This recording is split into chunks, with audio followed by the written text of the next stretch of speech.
appliqué au prophète qui avait précédé le prophète Mohammed alayhi salatu wassalam. C'est exactement, ce fut donc exactement le même message. Même s'il y avait des différences législatives concernant l'alimentation, par exemple, ou la manière dont il fallait adorer Allah subhanahu wa ta'ala, mais le fond était le même, à savoir croire en Allah subhanahu wa ta'ala, Dieu unique, créateur, seul méritant l'adoration. Tous les messagers, sans exception aucune, ceux qui avaient précédé le prophète Mohammed alayhi salatu wassalam, portaient le même message. Noé, Ibrahim, Abraham, Ismaël, Ishaq, Isaac, Yaqub, Jacob, Moussa, Moïse, Isa, Jésus, Yahya, Jean et plein d'autres, tous donc portaient le même message émanant d'Allah subhanahu wa ta'ala vers l'humanité. Et c'est pour cela que l'un des piliers de la foi en l'islam, c'est de croire sans la moindre hésitation et sans le moindre doute à tous les livres saints révélés, y compris la Torah et l'Injil, l'Évangile. Et aussi croire à tous les prophètes sans exception aucune. Un musulman qui ne croit pas à l'un de ces prophètes n'est pas musulman, n'est pas croyant. L'imam, ou l'imam billah, croire en Allah, ou l'imalaikati, ses anges, ou les kutubis, les livres saints révélés, ou les rusul, tous les messagers, ou les yawm al-akhir, le dernier jour, ou les qada wa al-qadar al-khayri wa sharri, le destin, qu'il soit bon ou mauvais. La deuxième chose, c'est cette notion que l'on qualifie aujourd'hui de modernité. Je sais, mes chers frères, mes chères sœurs, mesdames et messieurs, que cette notion peut choquer certains d'entre nous. Et je sais aussi que nous ne sommes plus dans le modernisme, mais plutôt dans le post-modernisme. Mais ce n'est pas grave, utilisons cette notion qui est souvent avancée par quelques-uns, y compris au sein de notre communauté, pour reprocher aux musulmans d'être en déphasage avec les temps modernes. Alors, utilisons leur langage, utilisons leurs termes et leurs concepts. Il y a 14 siècles, mes chers frères, mes chères sœurs. Je ne parle pas d'hier, d'aujourd'hui, je ne parle même pas du 19e siècle ou du 20e siècle, je parle d'il y a 14 siècles. La femme n'était pas considérée comme un être humain, que ce soit en Arabie ou dans les autres régions et dans les autres cultures. Elle n'avait aucun statut, ni social, ni politique, ni économique, ni juridique. Elle n'avait droit à rien. Et voilà le prophète alayhi salatu wassalam qui arrive et qui dit non, la femme est un être humain. La femme a tous ses droits. Elle a le droit en tant que fille, elle a le droit en tant qu'épouse, elle a le droit en tant que sœur, elle a le droit en tant que mère.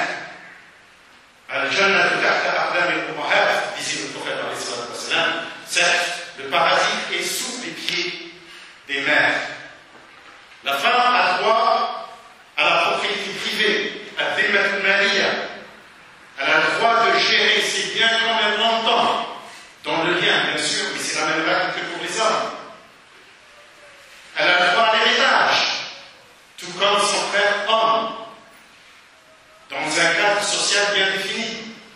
Elle a le droit de dire non au prétendant, même si son père veut bien imposer quelqu'un. Elle a le droit de dire non, je refuse, je n'accepte pas ce qu'il a.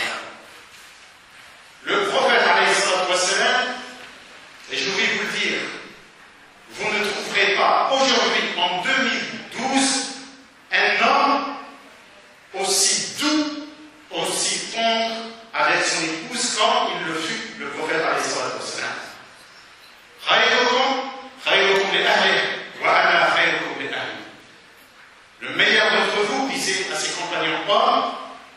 c'est celui qui est bien avec son épouse, et je suis le meilleur d'entre vous, parce que je suis le meilleur d'entre vous avec mes épouses.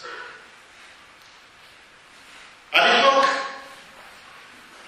les gouverneurs, que ce soit en Arabie, ceux qui détenaient l'autorité publique, que ce soit en Arabie ou ailleurs dans le monde entier, se considéraient comme des êtres divins et se permettaient tout et n'importe quoi contre leur peuple.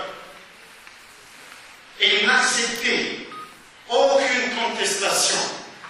Ils ne toléraient aucune contestation.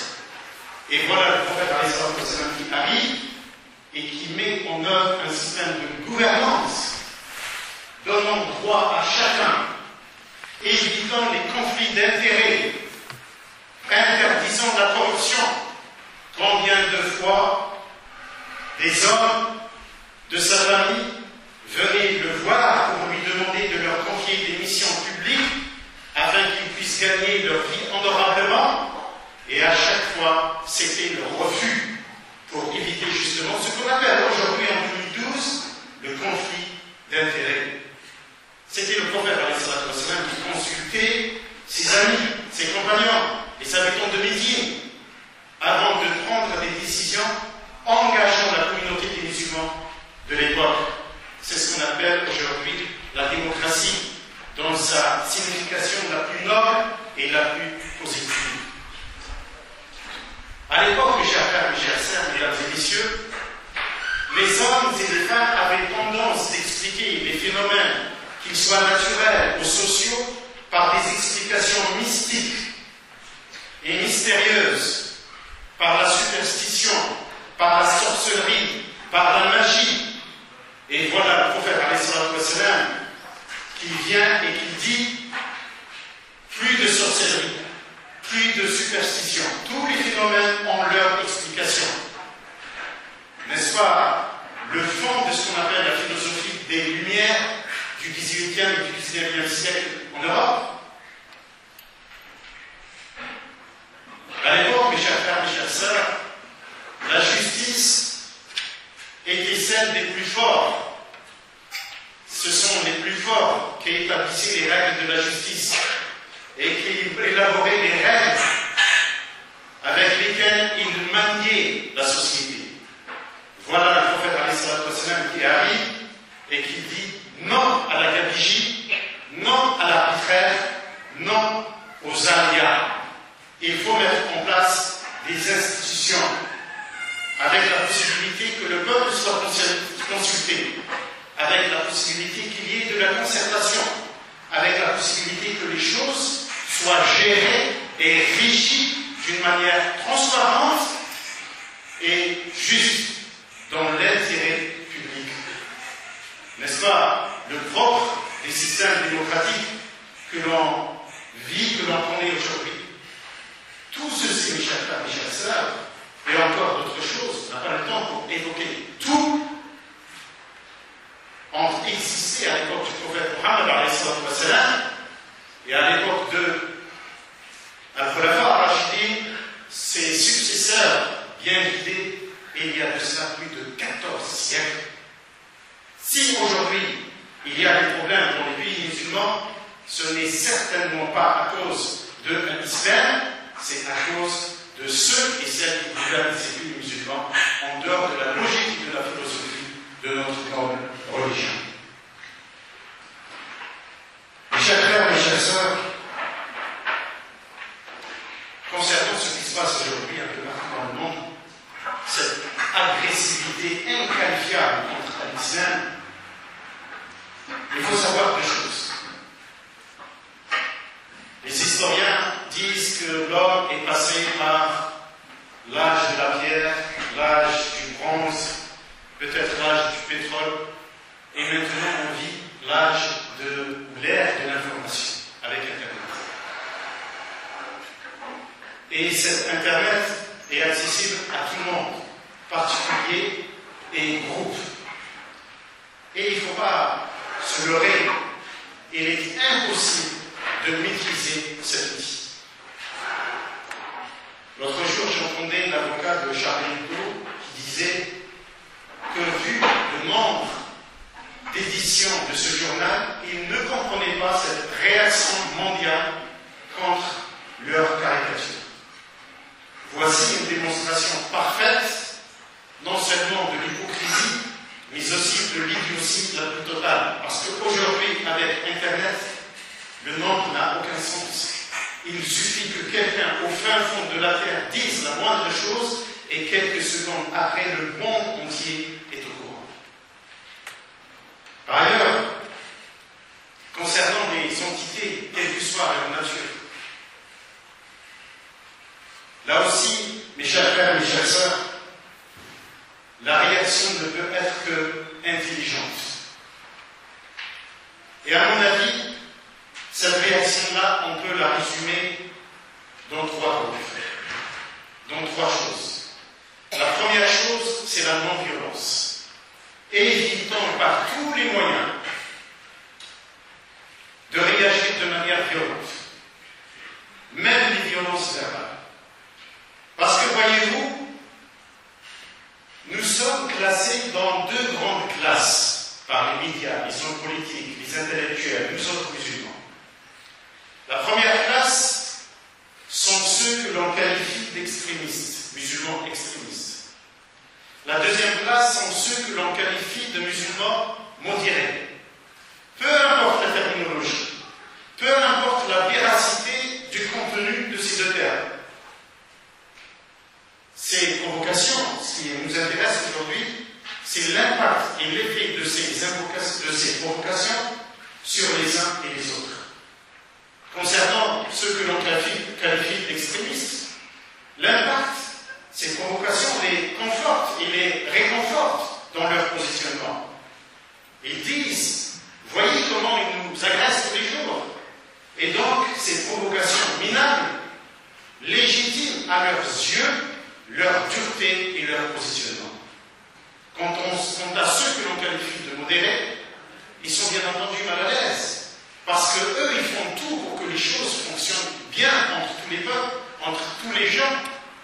Mais quand ils voient ces provocations, ils se disent, malgré tout ce que nous faisons pour rétablir la paix, voilà ce que nous recevons comme contrepartie, injures et insultes et dévalorisation de nos valeurs et nos principes.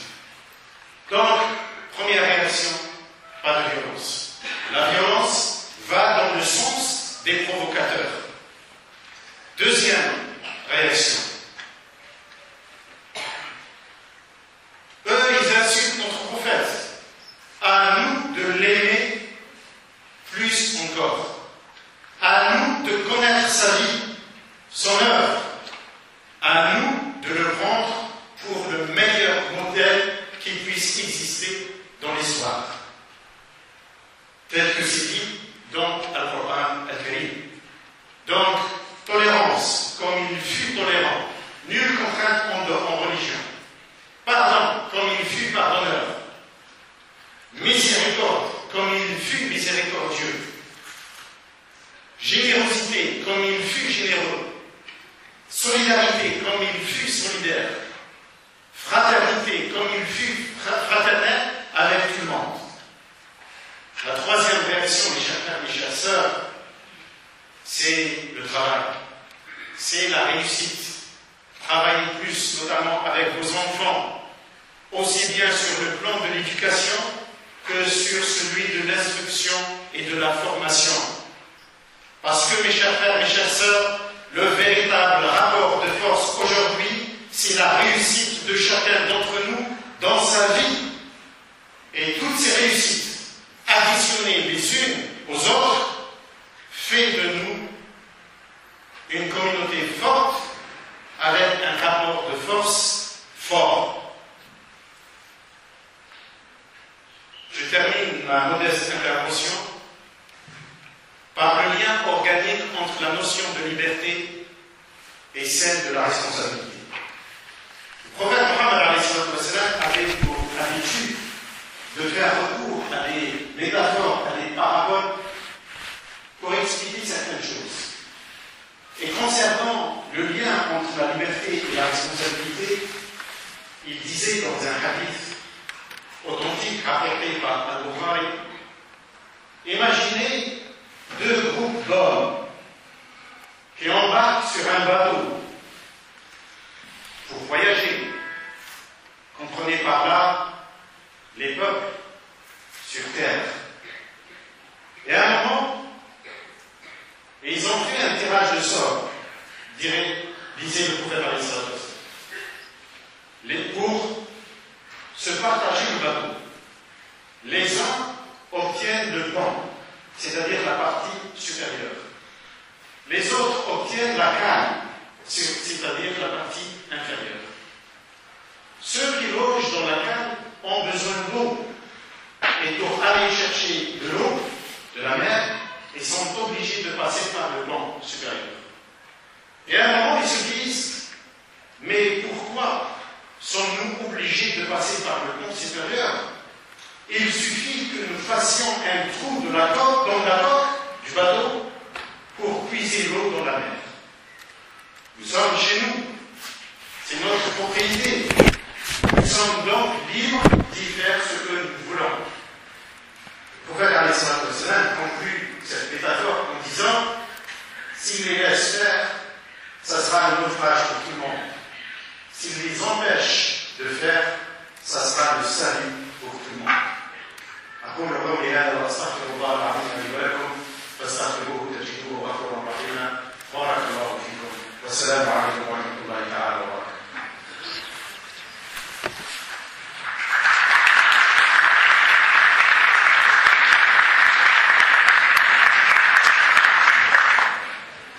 Donc on va passer, Inch'Allah, à la deuxième partie. Donc c'est un poème de notre sœur Stéphanie Fort. C'est bien. L'amour que l'on éprouve pour toi ne cessera jamais d'être sous toi. Chaque jour que Dieu fait, dans nos cœurs tu vas sans arrêt. Tu es le trésor de l'humanité, le meilleur exemple qui puisse exister. Une étoile qui brille en ce monde pour illuminer nos âmes chaque seconde. Toi, le dernier des messagers, qui vit en nous pour l'éternité, Allah t'a doté d'une gentillesse inimaginable et d'une patience incomparable. Peu importe le mal que l'on te faisait, jamais tu ne te vengeais. Certes, ton regard respirait la sagesse et la bonté. Généreuse, ta main était toujours, et ton sourire valait plus qu'un long discours. Certes, ta façon d'être manque sur terre, et rares ceux qui comme toi sont sincères.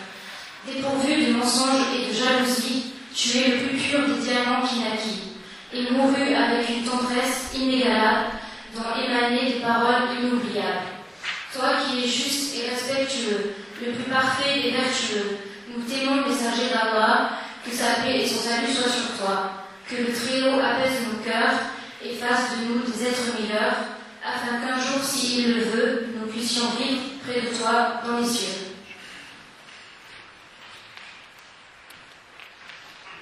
Maintenant, c'est une petite doha. Ya Allah, fais que la lumière de notre prophète bien-aimé ait sur nos cœurs un impact sincère et que nous cherchions toujours à lui ressembler, en faisant le bien à chaque instant, en délaissant le mensonge et la jalousie. Fais que notre amour soit plus grand et que notre foi accroît tout au long de notre vie, que notre communauté soit unie pour toujours, que nos âmes soient guidées vers ta grandeur. Amen.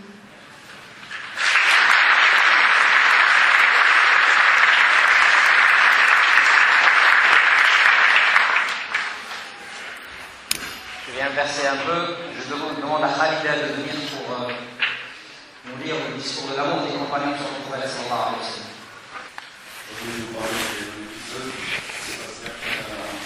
qui s'est passé après la lettre de siège de Taïf et après donc la prise de la Mecque. Après le siège de Taïf, alors que le prophète sallallahu alayhi wa sallam partageait le butin entre les combattants, privilégiant les nouveaux convertis ainsi que les associateurs parmi eux afin de les rallier, car il est parfois nécessaire pour faire tomber certaines barrières qui font obstacle à la fois d'inciter par des biens d'ici-bas une âme à se rapprocher. Ce partage toucha certains des Ansar selon le hadith de Anas ibn Malik qui nous rapporte que les savants parmi les Ansar et les anciens parmi les Ansar n'ont rien dit. Mais les nouveaux convertis parmi eux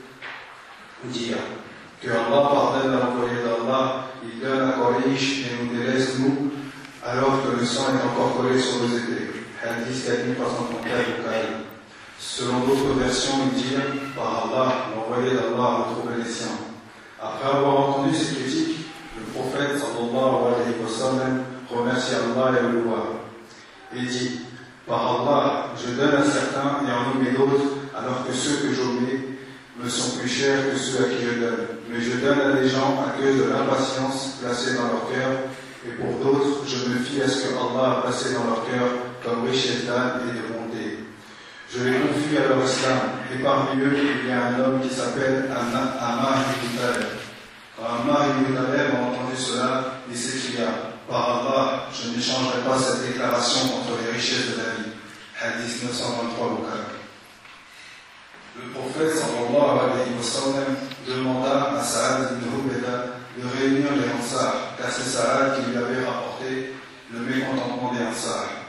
Le prophète sallallahu alayhi wa sallam à ce sujet questionna Saad et lui dit, et toi, qu'as-tu ressenti? Et Saad lui répondit, oh envoyé d'Allah, je ne suis que l'un des miens. On voit ici l'incapacité qu'avaient les compagnons à mentir ou à dissimuler la vérité. Alors le prophète sallallahu alayhi wa sallam lui dit d'appeler les Ansar et seulement les Ansar, ni Moulachini, ni Béné Atafan, ni aucune autre tribu ou groupe. Et alors qu'ils étaient rassemblés, après avoir rendu louange, le prophète sallallahu alayhi wa sallam s'adressa à eux et dit, ô Ansar, j'ai entendu qu'il y a dans vos âmes un profond ressentiment contre moi. Ne vous ai-je pas trouvé égaré et Allah vous a guidé par moi? Ne vous ai-je pas trouvé pauvre et Allah vous a pourvu par moi? N'étiez-vous pas ennemis les uns des autres, et Allah a réconcilié vos cœurs, et les Ansar ne cessèrent de dire, certes, à Allah et son envoyé à faveur, Allah et son envoyé à faveur. Et puis, le prophète sallallahu alayhi wa sallam leur dit, n'allez-vous pas me répliquer? Ils dirent, mais que pourrions-nous te répliquer pour envoyer d'Allah? Et le prophète sallallahu alayhi wa sallam leur dit alors, si vous le vouliez, vous pourriez me répliquer et vous seriez véridique. Que tu es venu à nous démentir et que nous t'avons cru, expulsé et que nous t'avons accueilli, démuni et que nous t'avons secouru. Oh Ansar, vos âmes sont-elles agitées devant quelques restes éphémères d'ici-bas que j'ai donnés à des gens afin de les rallier leur cœur et qu'ils se soumettent à Allah?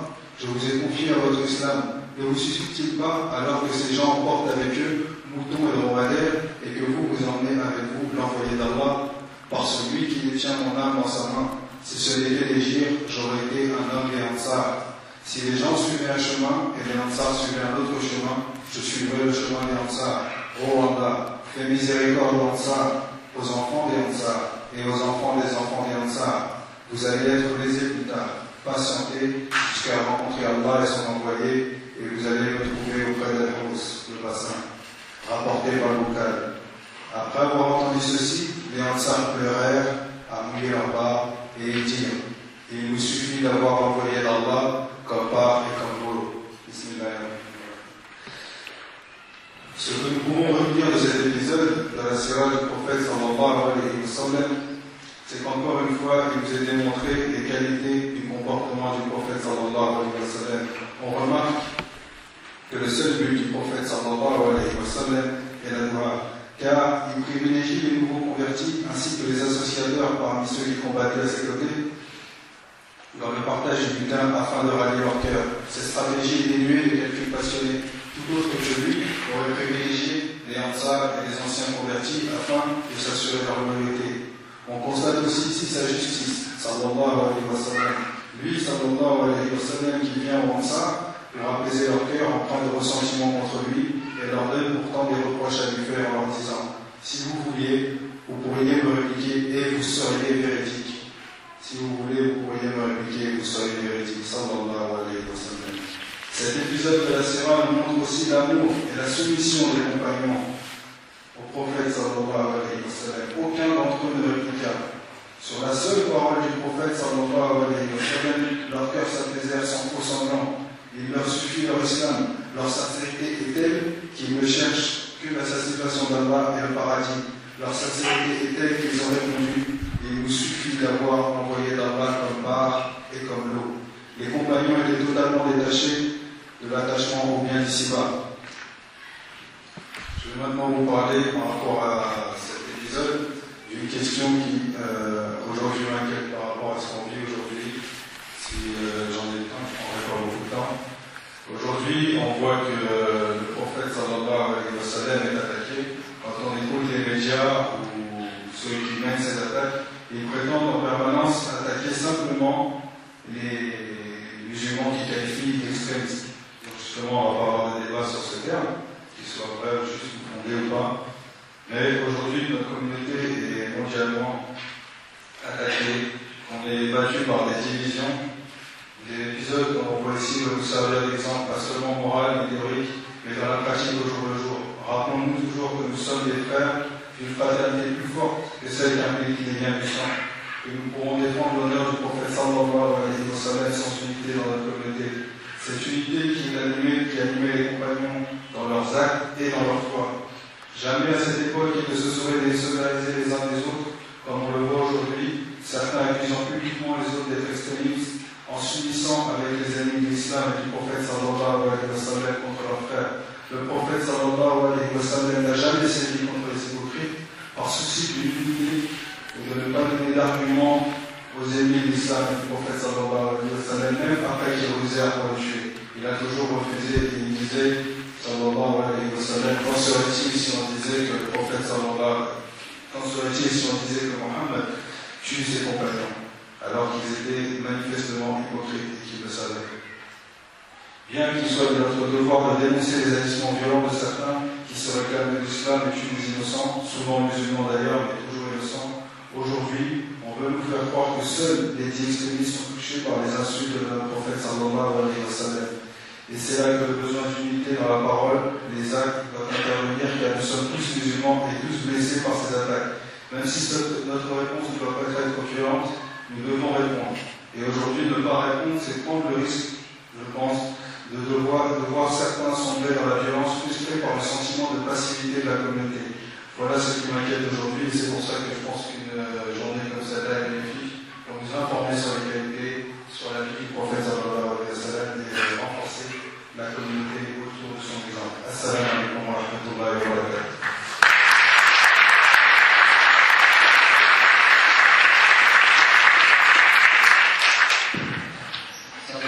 Qui va nous faire un petit résumé de la vie du prophète sallallahu alayhi wa sallam en 10 minutes. C'est une mission possible, Inch'Allah.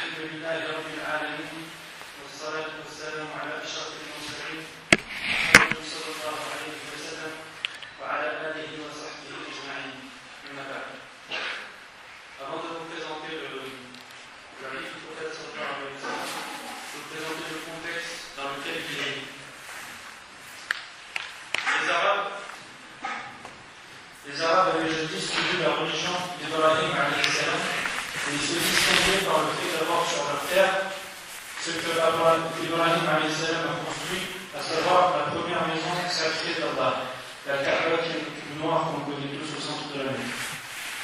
Mais avec le temps et l'isolement, une idolâtrie s'est installée. Ils croyaient que Allah était secondé par des dieux de rang inférieur pour gérer l'univers.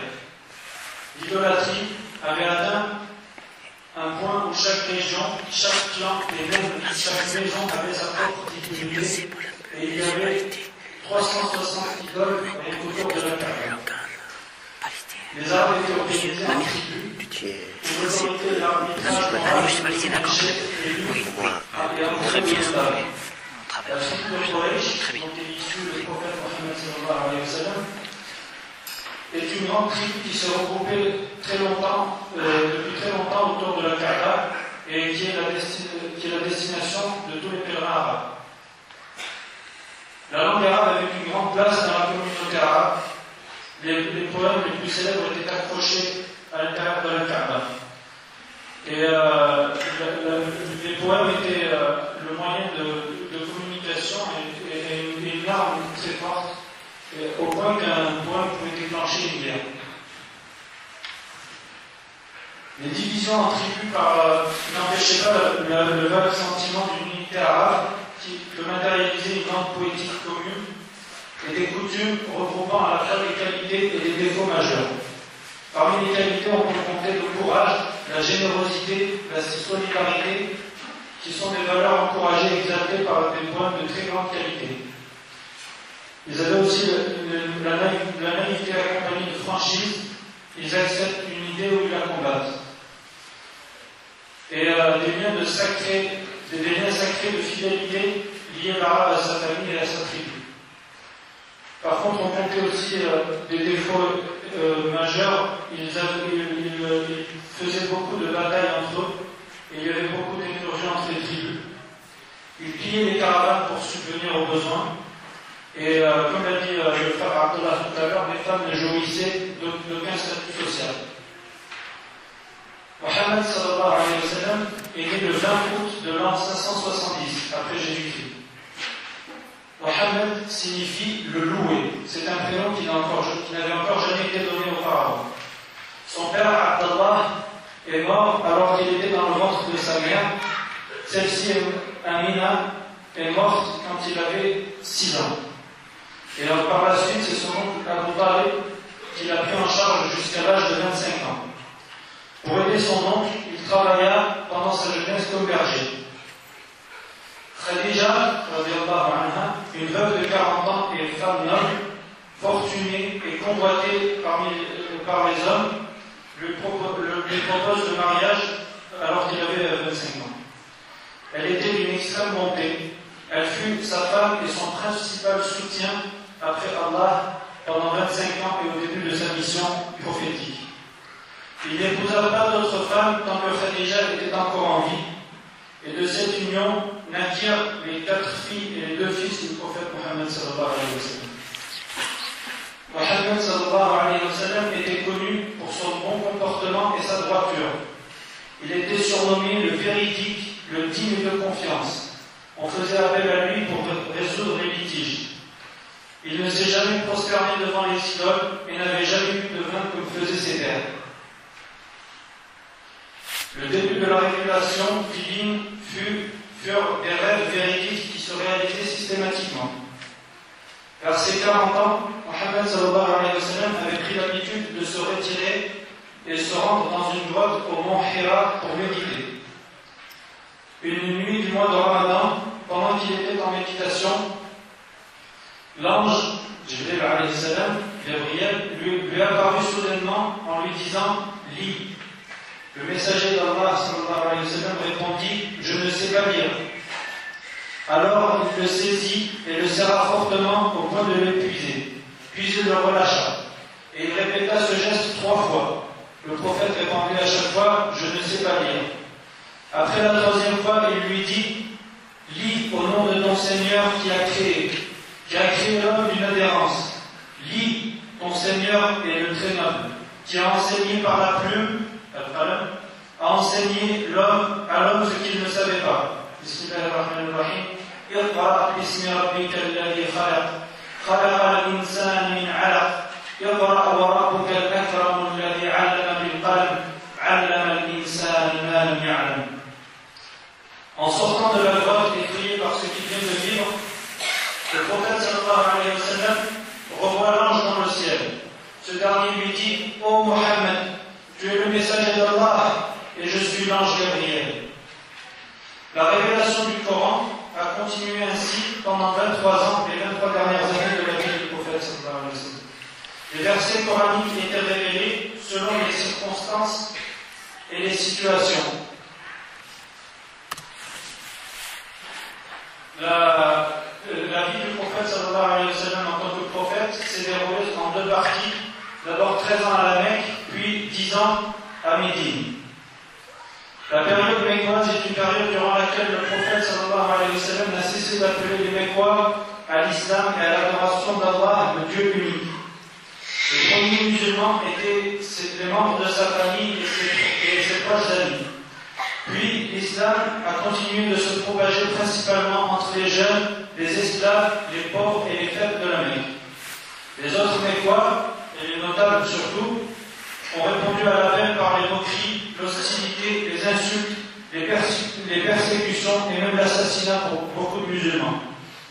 Le prophète sallallahu alayhi wa sallam ordonna alors au plus faible des musulmans, de ses compagnons, d'aller en Abyssinie chez le roi chrétien connu pour son équité, le Mégus.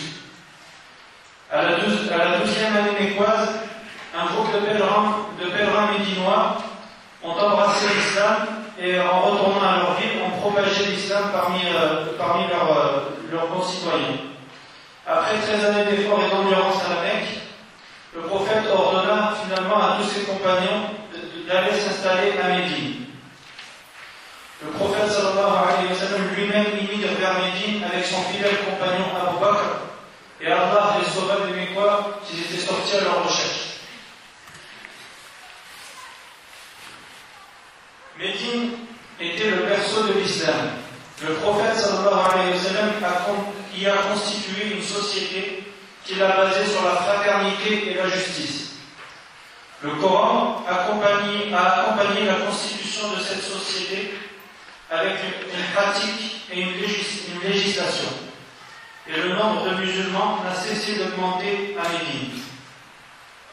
À la 6e année de l'Hégire, le prophète sallallahu alayhi wa sallam envoya plusieurs lettres à différents monarques à l'extérieur de l'Arabie, notamment Héraclius, Muqawqis, Négus, ainsi qu'à des chefs tribaux de l'Arabie. À la 7e année, le prophète sallallahu alayhi wa sallam revient enfin à la Mecque pour la reconquérir à la tête d'une armée de 10 000 hommes. Il prend la ville sans faire couler le sang de ses ennemis. C'était un jour de miséricorde.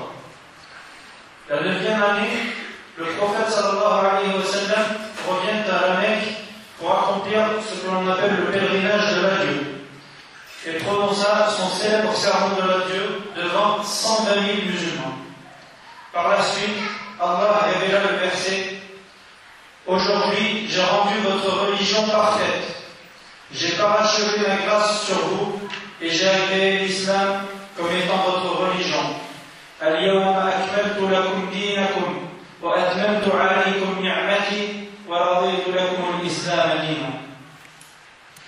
En l'an 633, à l'âge de 63 ans, et après quelques jours de maladie, le prophète sallallahu alayhi wa sallam décède et une énorme tristesse envahit Médine et le monde musulman.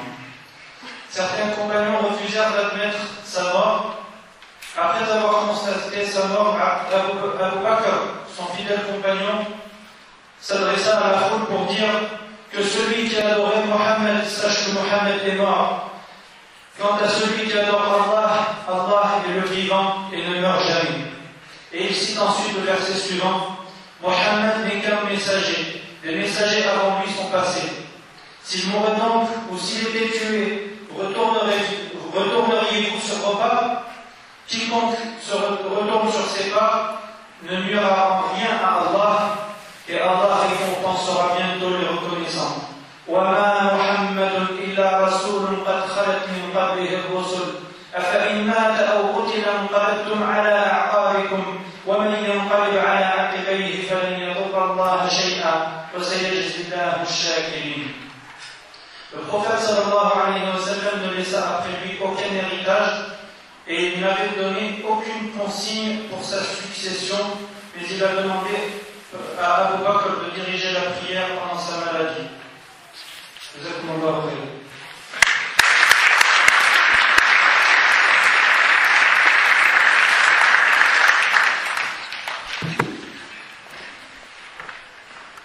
Donc je demande à mon frère Mustafa pour son intervention comment j'en suis arrivé à défendre le prophète Muhammad sallallahu alayhi wa sallam.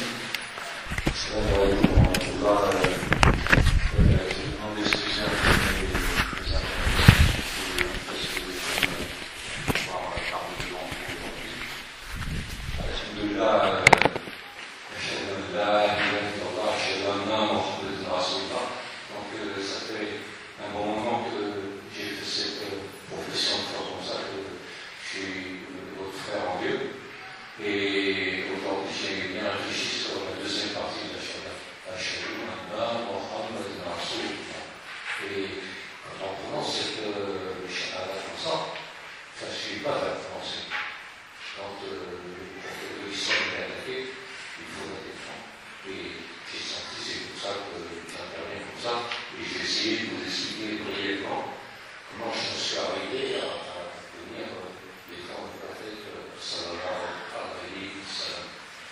Donc, à la fin des années 70, normalement, avec les musulmans, moi j'avais fait la fada, un peu loin de tout ça, et j'étais plutôt touche pas en fait. C'était ça. Et j'ai manifesté là, rédacteur de l'Europe, parce que mes potes ils voulaient bosser, la mosquée ici, et ils ont donné le local là-bas pour faire la prière. Donc j'ai les ceux qui ont demandé tout ça. Vraiment, je trouvais ça marrant, je dis, si on demande faire la prière, pourquoi pas. C'est normal, c'est un droit des gens, c'est mes potes, voilà. Et puis les années sont passées, puis est arrivé ce que Dieu très haut vit ici pour chacune de ces créatures, est arrivé ce qui est arrivé. Je suis rentré dans la maison du monde, avec Tarda. J'ai poussé la porte, je suis rentré là-dedans, j'ai dit, pas trop fait, hein. Il y avait beaucoup de personnes âgées, je suis rentré là-dedans, petit français, machin, comme ça, je rentre, tout ça. Et je leur ai demandé, voilà, je voudrais partager votre tapis, et avec vous. Et c'est pas très facile. Mais bon, en tout cas, un pays, quand il faut faciliter les choses. Donc, j'ai commencé à faire la prière dans cette maison, et à Chevalda, c'est ça que j'avais compris. On était arrivé dans là, à ce moment-là. Puis j'entendais tous les potes comme ça. Bon, j'ai essayé, c'est pas très facile, toujours avec les chiffres, mais bon, Alhamdoulilah, par exemple, beaucoup de qualités là. Et j'ai vu que à chaque fois qu'il parlait, je mets des gros guillemets pour ça, d'être le plus cher pour eux, de leur donner un peu comme ça, il disait As-Sallallahu alayhi wa sallam. C'est bizarre ça. Quand il parle de cette personne-là, ils disent quelque chose comme ça. C'est comme vraiment, il y a quelque chose qui m'a crié comme ça. Et puis après ça, j'ai réfléchi un peu, et à chaque fois, j'ai récité la route du shaitan rajim, Bismillah ar-Rahman ar-Rahim, Alhamdulillah Rabbil Alamin, Ar-Rahman ar-Rahim, Maliki Yawmiddin, Iyyaka na'budu wa iyyaka nasta'in. اهدنا الصراط المستقيم صراط الذين أنعمت عليهم غير المغضوب عليهم ولا الضالين آمين. Quand il récitait la Fatiha, que je récitais la Fatiha dans la prière, cette personne-là, sallallahu alayhi wa sallam, c'est ce prophète, c'est ça qui nous a transmis, c'est énorme. Et ça, c'est tout le Coran. Il y a le reste du Coran qu'il faut comprendre pour vraiment comprendre la Fatiha. Pour le Kitab, c'est vraiment tellement grand comme ça, et vraiment ça m'a touché. Je me suis dit, quelqu'un qui m'a amené quelque chose de grand comme ça, je ne peux pas le laisser tomber, je dois faire quelque chose pour le défendre. Et c'est ce que j'essaie modestement de faire aujourd'hui. J'en ai fait,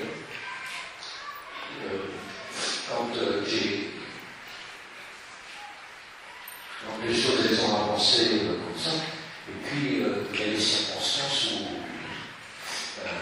j'ai vu vraiment l'islam qui a été inventé, c'est le modèle, nous avons montré toutes les qualités de l'islam, la grandeur de l'islam.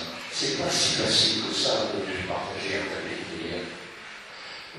J'ai rencontré des frères comme ça, ils m'ont dit, quand j'étais jeune, j'avais une maison, si on mettait un tapis dedans, l'armée est arrivée, elle brûlait la maison.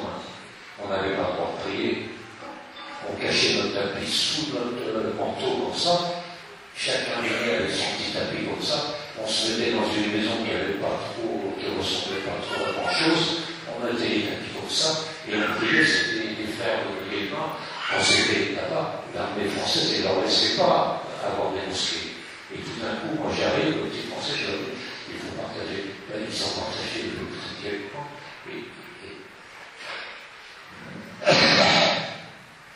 ça va énormément fait. Et je me suis dit, ce messager, il nous a apporté l'islam, et l'islam, chiffra.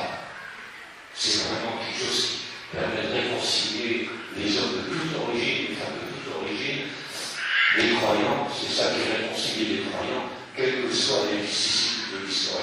est capable de proposer quelque chose aux hommes aujourd'hui, alors que les nuages y commencent largement à s'avancer sur toute la planète. Donc voilà, c'est des choses comme ça que j'ai vécues qui m'ont fait vraiment apprécier et donner la volonté de défendre le message de l'islam. Alors, il y a une soirée qu'on lit tous les vendredis, on a redit, et puis, tout d'un coup, Dieu très haut, il nous fait arrêter sur un verset. Et puis quand on lit ce verset, là, on se sent touché et on réfléchit un peu plus sur la signification de ce verset. Et vraiment, on voit que le problème, c'est un océan, et que notre prophète bien-aimé, à savoir l'avant c'est lui qui a été chargé par Dieu très haut de nous l'apporter. Et c'est ce verset-là, je vais essayer de lire sans trop faire il ne faudrait pas faire trop de drogue. أعوذ بالله من الشيطان الرجيم وما نرسل المرسلين إلا مبشرين ومنذرين ونجادل الذين كفروا بالباطل ليدخلوا به الحق واتخذوا آياتي وما أنزلوا هزوا. Et c'est un verset très court comme ça, et on comprend bien que tous les messagers, depuis Adam jusqu'à notre prophète bien-aimé sallallahu alayhi wa sallam, ils sont venus pour nous donner des bonnes nouvelles, pour les montrer, pour les croyants, et pour avertir ceux qui ne croient pas que voilà ce qui va vous arriver, mais en aucun cas, je vais bien préciser ici, pour les frères qui sont venus, qui ne sont pas musulmans, qui viennent regarder sur les musulmans. Moi, j'ai rien contre quelqu'un qui ne croit pas. C'est Dieu le très haut qui ouvre les yeux. Moi, j'ai été parmi ceux-là, malheureusement pour moi, j'ai été parmi ceux-là qui ne croyaient pas. Et Dieu le très haut, c'est lui qui décide d'ouvrir les yeux. Et donc, reprocher à quelqu'un de ne pas croire, c'est dangereux, mes frères. Il faut prier Dieu pour qu'il lui ouvre les yeux et tout. Et n'importe quelle personne, quel qu'il ait fait, Dieu le très haut, il agréera si. Il dit Ashhadu an la ilaha illallah, Ashhadu anna Muhammadan Rasulullah. Donc c'est pas la peine de se lancer dans des grandes invectives et des guerres contre ceux qui ne croient pas. Ça ne veut pas dire que ceux qui sont maintenant, il faut les laisser faire. Il faut se défendre. Mais ça ne sert à rien d'avoir la haine de quiconque dans le cœur pour ça. Et le verset continue. Mais les créants s'obstinent à opposer le faux au vrai et à tourner en dérision les signes et les avertissements. Dieu très haut, il nous prévient, il nous a avertis. Jusqu'à la fin des temps, il y a des personnes qui, quand ils verront musulmans, ils disent qu'est-ce que tu fais dans ta terre, machin, on les insultes, j'en ai entendu sur l'islam énormément.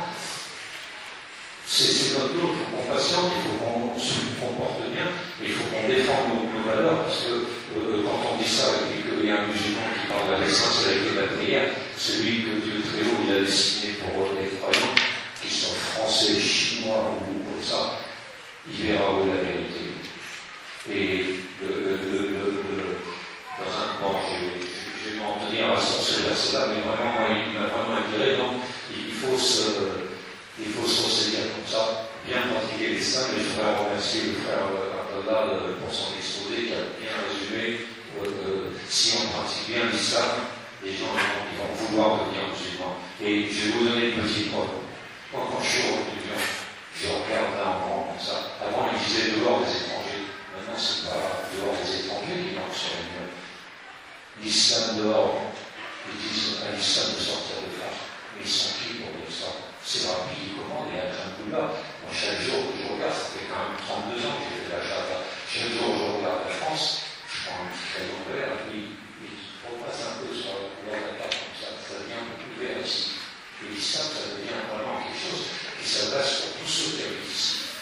Et il faut passer un peu sur les réactions épidermiques et vraiment faire le travail de nous parce que les choses avancent plutôt dans le bon sens. Moi, je suis optimiste parce que si gens viennent à marquer l'islam dehors sur des trucs anonymes, c'est qu'ils n'ont même pas le courage de le dire en face. Hein.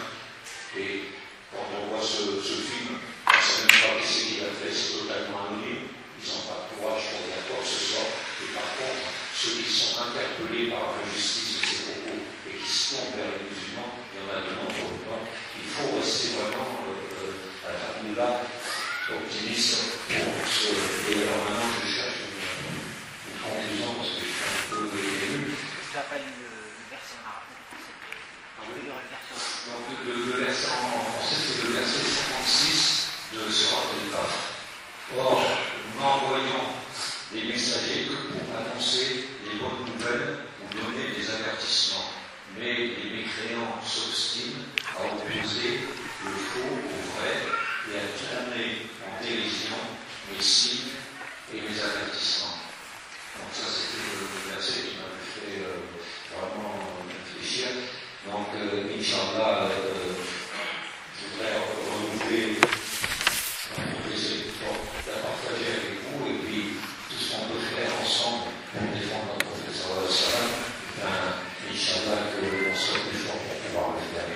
Subhanallah, وبحمدك أشهد أن لا إله إلا أنت أستغفرك وأتوب إليك سبحان ربك رب العزة عما يصفون والسلام على المرسلين والحمد لله رب العالمين.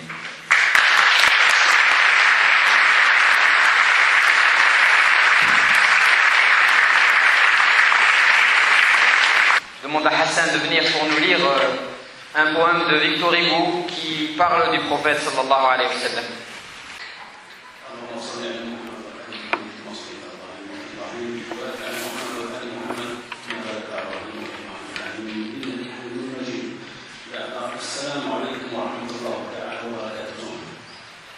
Je vais vous réciter un poème de Victor Hugo.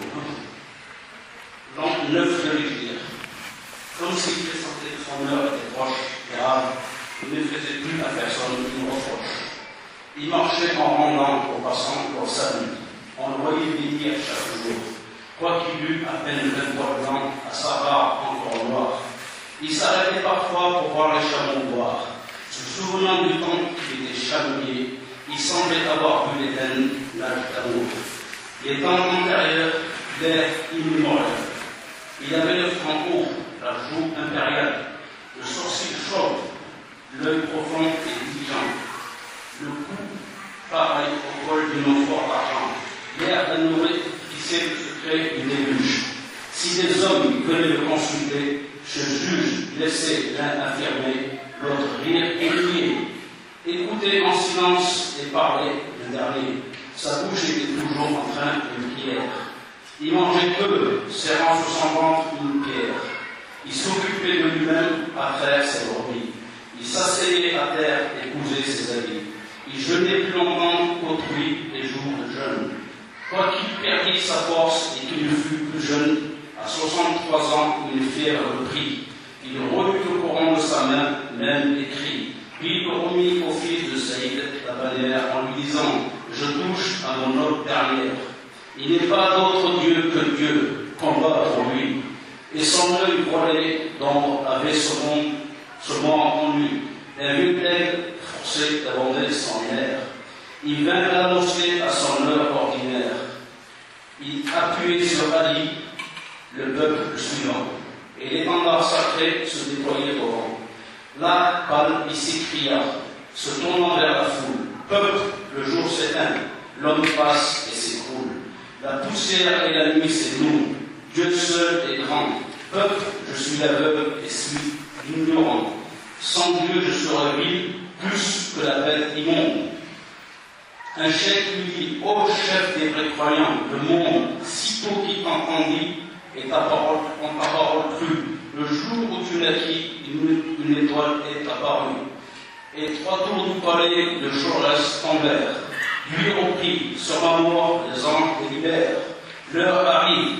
Écoutez, si j'ai bien de vous mal parlé, qui se lève. Ô peuple, devant tous qui m'insultent et m'outragent, avant que je m'échappe. Si j'ai frappé quelqu'un, que celui-là me frappe, et tranquille et tendit au passant son bâton. Une veille, tondant la laine d'un mouton, assis sur un seuil, lui cria, Dieu t'assiste. Il semblait regarder quelques visions tristes, et sans un coup pensif, il dit, voilà, vous tous, je suis un mot dans la bouche d'Allah, je suis un cendre, comme homme et feu comme prophète. J'ai complété Isa, la lumière imparfaite. Je suis la force, enfant. Jésus fut la douceur. Le soleil a toujours l'or pour précurseur. Jésus m'a précédé, il n'est pas là, à cause. Il est né d'une vierge aspirant une rose. Moi, être vivant, retenez bien ceci. Je ne suis qu'un parmi les vices noircis. J'ai de tous les péchés subi l'approche étrange. Ma chair a plus d'affront qu'un chemin de frange. Et mon corps par le mal est tout déshonoré. Ô vos bouches, je serai bien vite dévoré, si dans l'obscurité du cercueil solitaire, chaque faute engendre un ver de terre. Fils, le damné renaît au fond du froid caveau, pour être parmi les vers dévorés de nouveau. Toujours sa chair revit, jusqu'à ce que la peine finit, ou à son vol l'immensité sereine. Fils, je suis le champ vide des sublimes combats, tantôt homme d'en haut, tantôt l'homme d'en bas. Et le mal dans la bouche avec le bien à terme, comme dans le désert, le sable et la citerne. Ce qui n'empêche pas que je n'ai ô croyant de tête dans l'ombre aux anges effrayants qui voudraient replonger l'homme dans les ténèbres. J'ai parfois, dans mes poings, tordu leurs bras funèbres. Souvent, comme Jacob, j'ai la nuit pas à pas lutter contre quelqu'un que je ne voyais pas. Mais les hommes surtout ont fait saisir ma vie. Ils ont jeté sur moi leur haine et leurs envies. Et comme je sentais en moi la vérité, je les ai combattus, mais sans être irrité. Et pendant le combat, je criais, laissez faire, je suis le seul, nul, sanglant, blessé. Je ne préfère qu'ils frappent sur moi tous que tous leur soient permis. Quand même, se remuant sur moi, mes ennemis auraient pour m'attaquer dans cette voie étroite. Le soleil à leur gauche et la lune à leur droite. Ils ne me feraient point reculer. C'était ainsi qu'après avoir lutté 40 ans, vous voici arrivé sur le bord de la tombe profonde. Et j'ai devant moi Allah, derrière moi le monde. Quant à vous qui m'avez dans l'épreuve suivi, comme les Grecs Hermès et les Hébreux Lévi, vous avez bien souffert, mais vous verrez l'aurore après la fortune. Vous verrez l'homme éclore peuple, n'en doutez pas, celui qui prodigua les lions au ravin du Djebel Proléga, les vers à la mer et les astres à l'ombre, pour donner un peu de joie à l'homme sombre. Il ajouta, croyez, veillez, courbez le front, ceux qui ne sont ni bons ni mauvais, resteront sur le mur qui sépare Éden avec la vie, étant trop noir pour Dieu et trop blanc pour le crime. Presque personne n'est assez pur de péché pour ne pas mériter un châtiment. Tâchez en priant que vos corps touchent partout la terre. L'enfer ne brûlera dans son fatal mystère que celui qui n'aura point touché la cendre. Et Dieu, à qui pèse la terre obscure, ouvre un ciel bleu. Soyez hospitaliers, soyez saints, soyez justes. Là-haut sont les fruits purs dans les arbres augustes. Les chevaux s'élèvent d'or et pour fuir aux sept cieux. Les chars vivants ayant des foudres progressieux, chaque pourri, sereine, incorruptible, heureuse, avec un pavillon fait d'une perle creuse. Le Jahannam attend de retrouver. Malheur, ils auront des souliers de feu dans la chaleur. Fera bouillir leur tête ainsi qu'une chaudière. La face des élus sera charmante et fière. Il s'arrêta, donnant audience à l'espoir. Puis, poursuivant sa marche, à parlant, il reprit, ô vivant, je répète à tous, le voici l'heure, où je vais me cacher dans une autre demeure. Donc, hâtez-vous, il faut, le moment est venu, que je sois dénoncé par ceux qui m'ont connu, et que si j'ai des torts, on me crache au visage. La foule s'écartait mutuelle à son passage. Il se lava la barbe au puits d'Abou Fléa. Un homme réclama 3 grammes, qui paya, disant, vaut mieux payer ici que dans la tombe. L'œil du peuple était doux comme un œil de colombe. En le regardant, cet homme auguste, son appui, tous pleuraient, quand plus tard il fut rentré chez lui. Beaucoup restèrent là sans faire la paupière, et passèrent la nuit couchés sur une pierre. Le lendemain matin, voyant l'homme arriver, Abou Bakr dit-il, je ne puis me lever. Tu vas prendre le livre et faire la prière. Et sa femme, Aïcha, se tenait en arrière. Il écoutait pendant qu'Abu Bakr lisait, et souvent à voix basse achevait le verset. Et l'on pleurait pendant qu'il priait de la sorte. Et l'ange d'abord vers le soir à la porte apparut, demandant qu'on lui permît d'entrer, qu'il entre. On vit alors son regard s'éclairer de la même clarté qu'au jour de sa naissance. Et l'ange lui dit, Dieu désire ta présence. Bien, dit-il, un frisson sur les pentes courut, un souffle ouvrit sa lèvre, et Mohammed mourut. Victor Hugo, le 15 janvier 1852.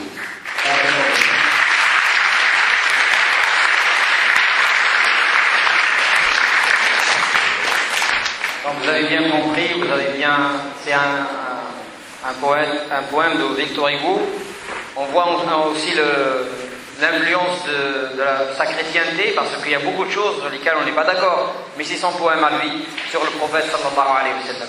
Donc c'est Mohamed Amin qui va nous dire un texte que Lamartine, le grand écrivain Lamartine, a dit sur notre prophète sallallahu alayhi wa sallam. Salam alaykum.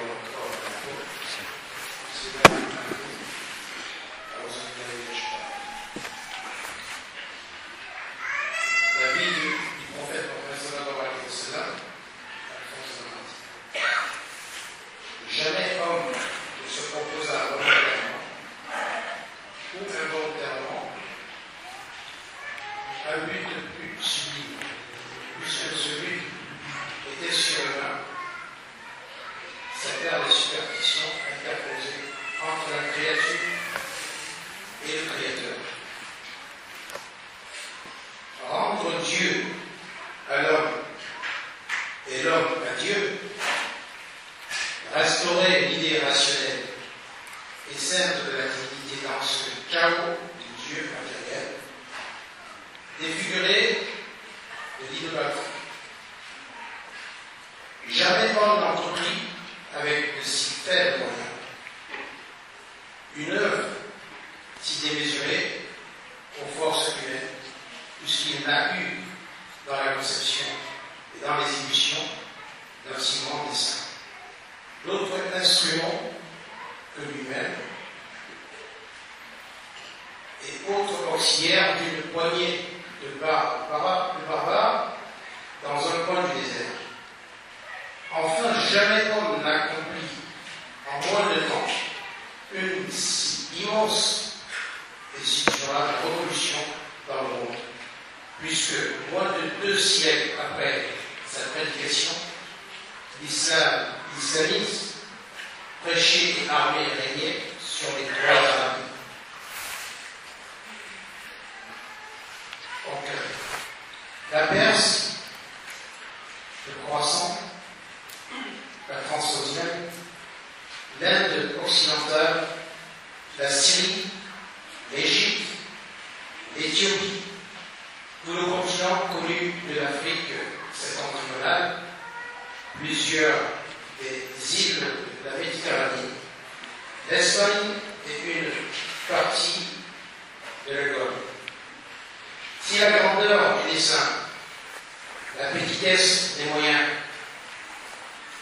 l'immensité du résultat sont les 3 mesures du génie de l'homme, qui osera comparer humainement un grand homme de l'histoire moderne à Mahomet, Mohammed sallallahu alayhi wa sallam. Les plus fameux n'ont remué que les armes, les lois, les empires. Ils n'ont fondé, quand ils ont fondé quelque chose, que des puissances matérielles écrouées souvent avant eux.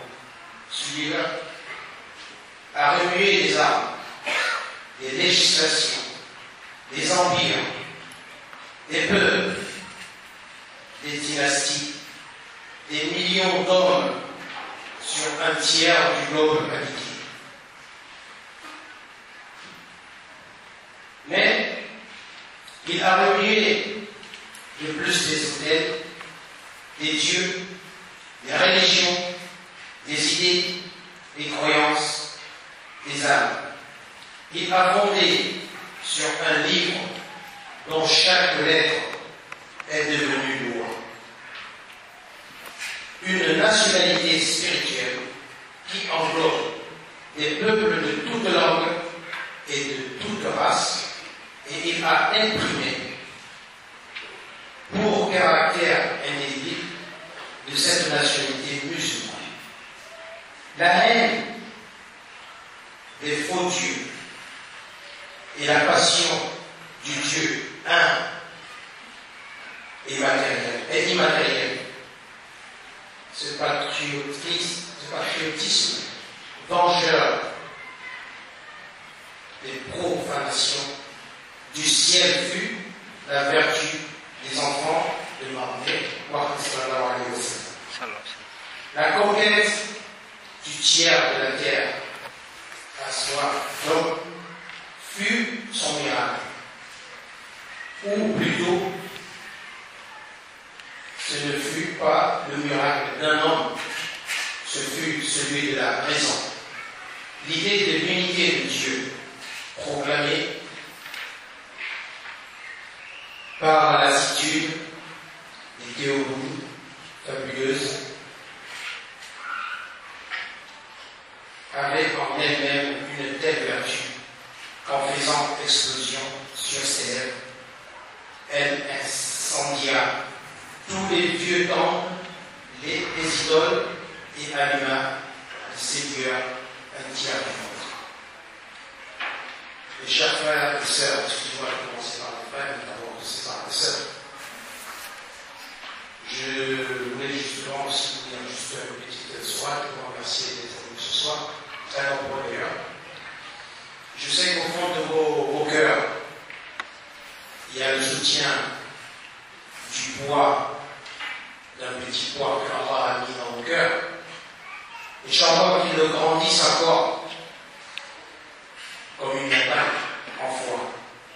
Et que vous gardez en vous, n'oubliez jamais que vous êtes musulmans, vous êtes croyants, vous devez prouver pas seulement à vous, pas seulement à vos frères ou à vos sœurs ou à qui que ce soit, votre croyance. Prouvez à Allah ce que vous êtes. Et Inch'Allah, lui, il fera de vous ce que vous voulez. Car il n'y a que lui qui décide tout, ici-bas, là-haut, d'entre eux, sur la terre, quand il veut, comme il veut. Voilà, c'est la main.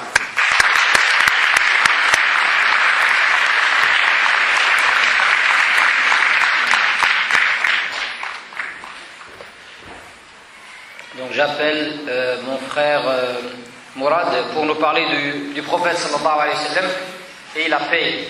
J'ai marqué le djihad, mais il va nous parler plutôt de la paix. Parce que le prophète sallallahu alayhi wa sallam, c'était un homme de paix.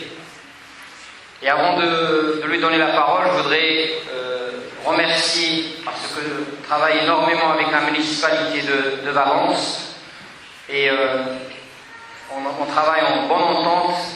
Il nous facilite énormément les choses pour obtenir justement par exemple cette salle. Chaque mois on a une conférence, comme vous le savez. Le dernier dimanche de chaque mois il y a une conférence. J'envoie des messages parfois pour vous informer ou des messages SMS, Inch'Allah. Si vous voulez être informé, vous pouvez garder nos coordonnées pour être informé, nous envoyer vos téléphones ou vos mails pour qu'on vous informe. L'association fonctionne avec les aides des uns et des autres. C'est pour ça qu'on a mis une caisse là-bas. Celui qui veut donner quelque chose pour le fonctionnement de l'association, ça serait fisabilillah, et ça serait Inch'Allah une récompense pour lui le jour du jeûne dernier, Inch'Allah. Et donc il y a des cours, l'association donne des cours le jeudi soir et le vendredi soir pour bien apprendre sa religion. Et pour les hommes, il y a un cercle spirituel chaque dimanche à 18h30, sauf les dimanches où il y a la conférence comme aujourd'hui. Voilà, donc on a mis aussi à la sortie des feuilles sur la vie du prophète sallallahu alayhi wa sallam que vous pouvez prendre. Et comme je vous le disais tout à l'heure, il y a les 2 livres sur la vie du prophète sallallahu alayhi wa sallam que l'association a acheté et elles vont à prix d'achat ou même moins cher, à 5 € chaque livre. pour que vous puissiez les lire, mais surtout les offrir à vos amis, vos collègues de travail, vos voisins non musulmans. Je laisse la parole à Mourad pour nous parler du prophète sallallahu alayhi wa sallam et la paix.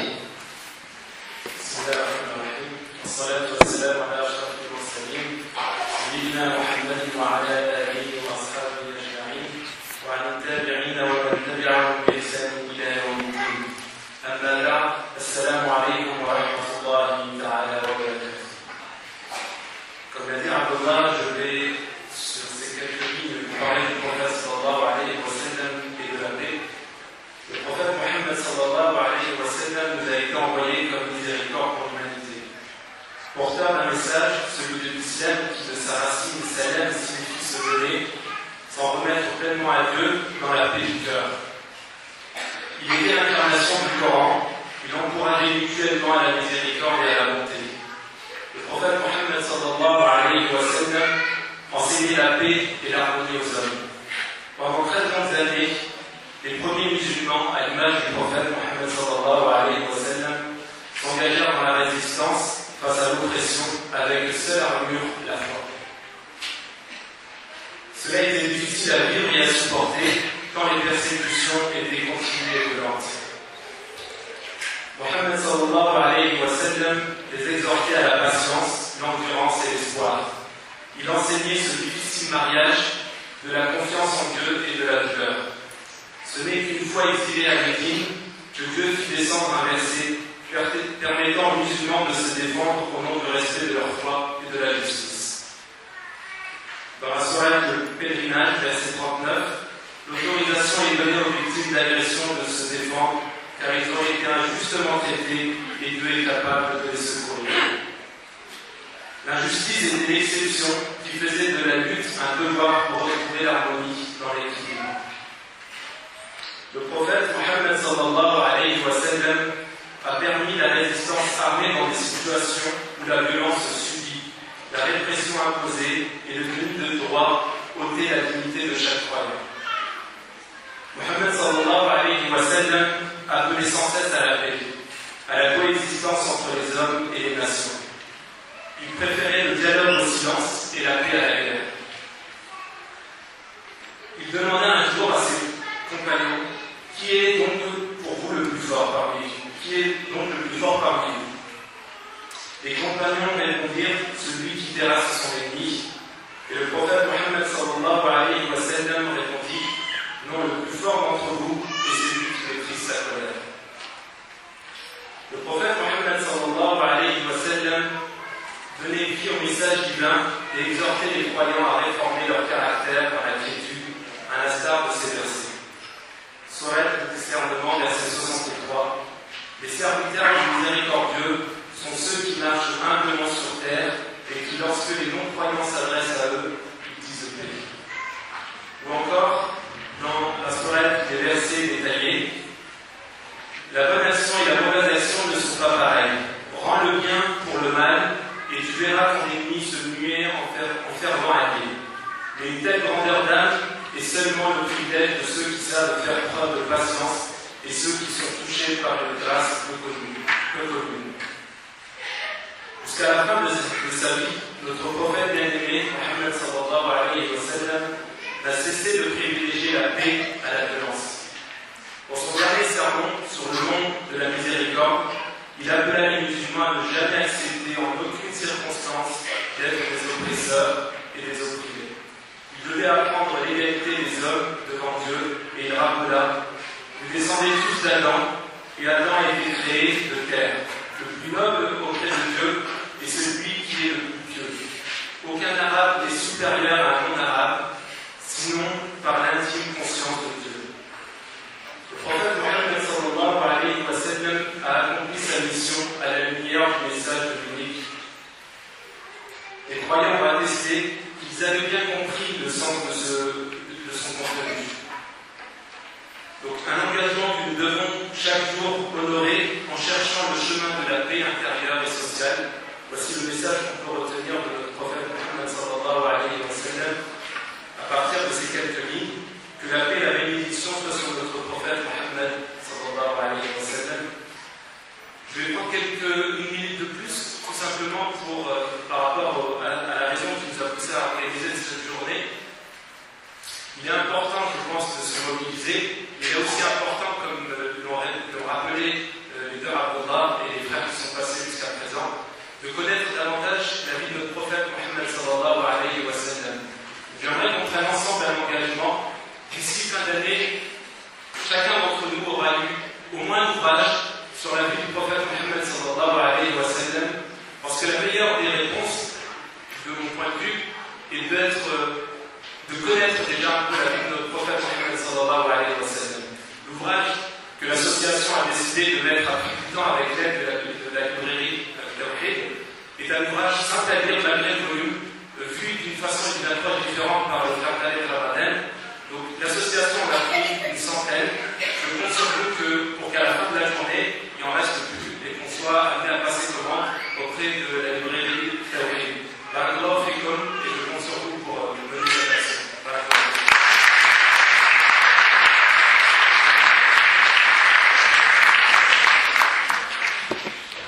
J'appelle Angélique pour nous parler du prophète sallallahu alayhi wa sallam et les femmes sallallahu alayhi wa sallam. Dites sallallahu alayhi wa sallam. On est là pour l'amour du prophète sallallahu alayhi wa sallam. Normalement, le prophète nous dit le plus avare des humains, c'est celui qu'on nom est prononcé devant lui et il ne dit pas sallallahu alayhi wa sallam. Dites sallallahu alayhi wa sallam.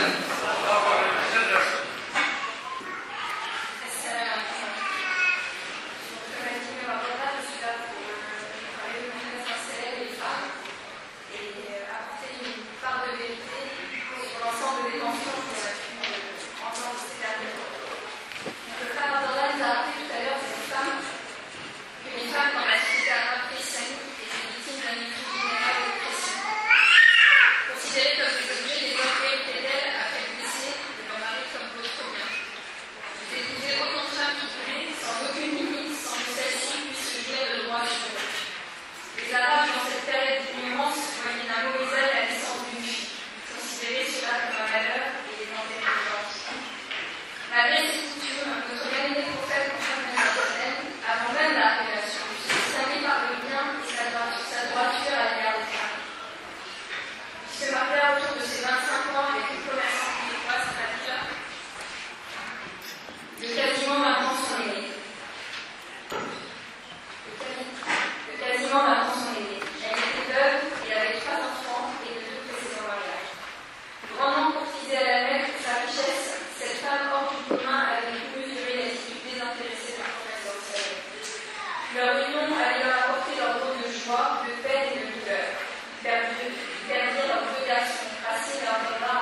demande de vous asseoir. Il nous reste à tout casser 20 minutes pour finir, Inch'Allah. Donc je demande à Philippe et à Moussab de venir parce qu'ils vont faire un entretien ensemble pour nous tracer ce que le roi Héraclus a voulu savoir sur le prophète sallallahu alayhi wa sallam quand il a reçu son message. Le prophète, comme vous le savez, a envoyé un message, des messages à tous les rois de son époque. Parmi eux, le roi romain Héraclus qui a reçu ce message. Et donc Philippe et Moussab vont venir ici.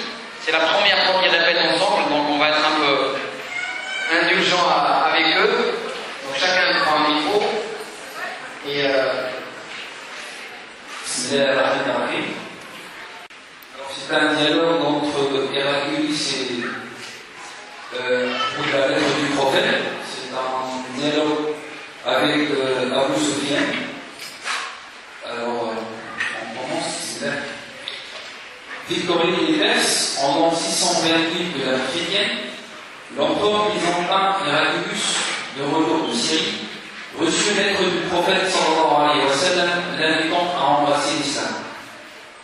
Voici ce qui était écrit. En Allah, le miséricordieux, celui qui fait miséricorde, de la part de Mohammed, serviteur et messager d'Allah, à Héraclus, en frère du Byzantin. Je t'appelle à la religion de l'islam. Embrasse l'islam, tu parviendras ainsi à la paix et Allah te récompensera doublement. Mais si tu refuses, tu porteras aussi les péchés de l'unifié. Dis, ô gens juifs, venez à une parole commune entre nous et vous, que nous n'adorions qu'Allah sans rien lui associer et que nous ne prenions point les autres pour Seigneur en dehors d'Allah. Soyez témoins que nous nous sommes soumis. Loin de se mettre en colère, voulant en savoir davantage les intentions de cette invitation, Héraclus ordonna selon le Myanmar quelques concitoyens du prophète sallallahu alayhi wa sallam, afin de les questionner sur ce sujet. Au même moment, Abu Sufyan, l'un des plus farouches adversaires du prophète sallallahu alayhi wa sallam, se trouvait en Syrie en qualité de chef des commerçants mécois. Les hommes d'Héraclus rencontrèrent ces commerçants et les conduisirent auprès de l'empereur. C'était la 6e année de l'Hégire et le prophète sallallahu alayhi wa sallam avait fait une trêve avec Couragis. Héraclus demande à parler à la personne la plus proche de parenté avec cette personne qui se prétend prophète. C'était Abu Sufyan, car il faisait partie de la même grande tribu que le messager. Il demande aux autres commerçants, Couragis, de se mettre derrière lui et de les dénoncer s'il venait à mentir. Abu Sufyan relata son dialogue avec Héraclus. Quelle est sa lignée? Sa lignée est hautement respectée par nous. L'un d'entre vous a-t-il prétendu la même chose auparavant? Non. A-t-il en roi parmi ses ancêtres? Non. Sont ces morts tous les gens ici des classes inférieures qui ont subi? Ceux ici des classes inférieures. Le nombre de ses disciples augmente-t-il ou diminue-t-il? Leur nombre s'accroît. Y en a-t-il parmi eux qui abandonnent sa religion? Non. Embrassé? Non.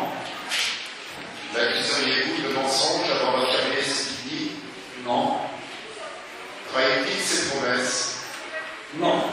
Il tient toujours ses promesses et actuellement nous avons conclu une pacte avec lui. Nous ne savons pas s'il va le respecter ou pas. L'avez-vous combattu? Oui. Quelle fut la munition de ces guerres? Parfois il remporte la victoire sur nous et parfois c'est nous qui l'emportons sur lui. Que vous ordonne-t-il? Il nous demande d'adorer un seul Dieu, de ne rien lui associer et d'abandonner les idoles que nos ancêtres avaient coutume d'adorer. Il nous ordonne d'accomplir la prière, d'être équitable, honnête, chaste et d'être en bon terme avec nos proches. Je vous ai questionné au sujet de sa famille et vous avez compris? prétendu qu'il appartient à une noble lignée. Par conséquent, les messagers sont envoyés parmi les nobles lignées de leur tribu. Puis je vous ai interrogé pour savoir si antérieurement l'un d'entre vous avait prétendu être un prophète. Et vous avez répondu par la négative. Si quelqu'un l'avait effectivement prétendu, j'aurais pensé qu'il ne faisait que suivre un exemple.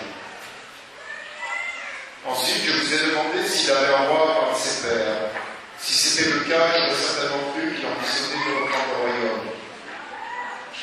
Je vous ai aussi questionné pour savoir s'il était accusé de mensonge avant qu'il aspire à ce qu'il a désiré. Et vous avez répondu aussi de manière négative.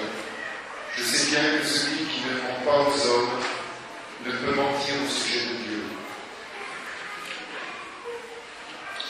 Je vous ai aussi posé la question de savoir si ce sont les gens issus des classes supérieures ou bien inférieures qui ont suivi, et vous m'avez répondu que ce sont ceux issus des classes inférieures. D'ailleurs, c'est effectivement cette catégorie de personnes qui suit entre les prophètes. Puis je vous ai demandé si le nombre de ceux qui me suivent avait tendance à augmenter, ou au contraire avait tendance à diminuer. Et vous m'avez répondu qu'ils augmentaient. L'augmentation croissante est l'une des spécificités d'une religion divine, et cela jusqu'au point où le rappel est en mesure d'atteindre sa plénitude. Puis je vous ai demandé si parmi eux, il y avait des gens qui reniaient la nouvelle religion pour cause de déception après l'avoir acceptée. Et vous m'avez répondu que non. Ainsi est la foi lorsque sa douceur et son plaisir s'enracinent dans les cœurs. Je vous ai interrogé pour savoir s'il trahissait ses promesses, et vous m'avez répondu par la négative. Ainsi sont les prophètes, ils ne trahissent jamais leurs promesses. Enfin, je vous ai questionné sur le motif de ces demandes. Vous avez expliqué qu'il vous a ordonné de n'adorer qu'un seul Dieu, et de ne rien lui associer, vous interdisant d'adorer les idoles, et vous enjoignant de prier, d'être équitable, honnête et chaste. Si ces paroles sont véridiques, cet homme va être en mesure de conquérir la terre entière, laquelle subsiste déjà sous mes pieds. D'ailleurs, je savais qu'il allait se manifester, mais je n'aurais jamais pensé qu'il serait issu de vous. Si je pouvais le rejoindre, j'affronterais toutes les difficultés afin de le rencontrer. Et si j'avais coupé de lui, je lui laverais les pieds. Après les déclarations de l'Apélus et la lecture de la lettre, on entendit une clameur et des voix s'élevèrent dans le monde. Je n'ai pas compris ces réactions. Ensuite, on nous fit sortir du palais. Je confie alors à mes amis. Vraiment, l'affaire que nous invitation, c'est l'un des surnoms attribués au prophète sallallahu alayhi wa sallam, a pris de l'ampleur. Même le roi de Beni Afar, veut dire Apélus, le craint. Depuis, j'ai eu la certitude qu'il triompherait prochainement et Allah me fit embrasser l'islam. Hadith rapporté par Bukhari et Muslim.